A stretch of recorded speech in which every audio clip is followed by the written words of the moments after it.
একজন বৃদ্ধ নার্স ও নেকড়ের একটা উপকথা নিয়ে হাজির হলাম।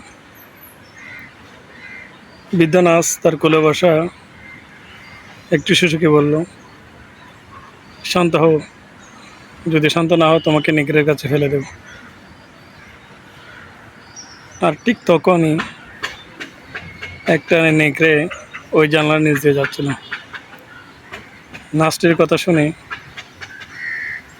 সে জানলার নিচে বসে বসে অপেক্ষা করতে লাগলো। আর নিজেকে নিজে সে আজ বড় সৌভাগ্যবান বলে বিবেচিত করলো। সে বলল, আজকে আমি তো অনেক বড় ভাগ্যবান, বাচ্চাটি শীঘ্রই কান্নাকাটি শুরু করবে। আর যেই কান্নাকাটি শুরু করবে অমনি শিশুটিকে বৃদ্ধ মহিলা ফেলে দিলে আজ আমি তাকে খাবো। অনেক দিন কোনো শিশু টিশু খায়নি,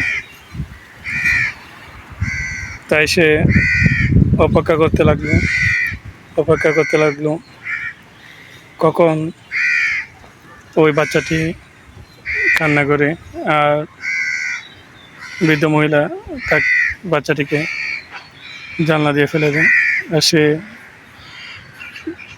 মচমচে বাচ্চাটিকে খাবে। এক সময় তার অপেক্ষার পালা ফুরালো,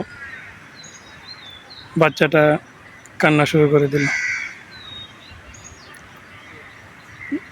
বাচ্চাটা কান্না করে কিন্তু বৃদ্ধ মহিলাটি বাচ্চাটিকে নিচে ফেলে না। এই দেখে শিয়াল বলল,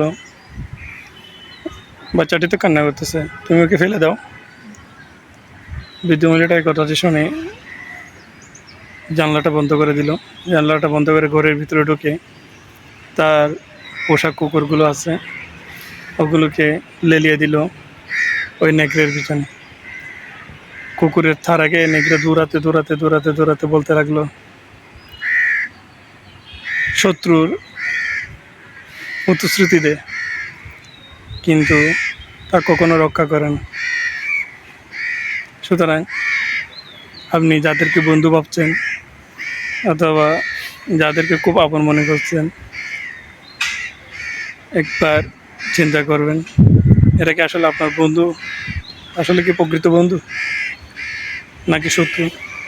শত্রুরা আপনাকে অনেক ধরনের প্রতিশ্রুতি দিবে, আমি এটা করিয়ে দিব, আমি এটা এমন করব, আমি তোমাকে সাহায্য করব, আমি তোমাকে এই করব সেই করব, অনেক ধরনের লোক লালসা দেখাবে।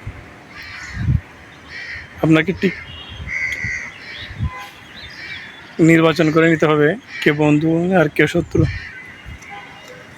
আর যদি নির্বাচন করতে না পারেন তাহলে কুকুরের তাড়া খাবেন।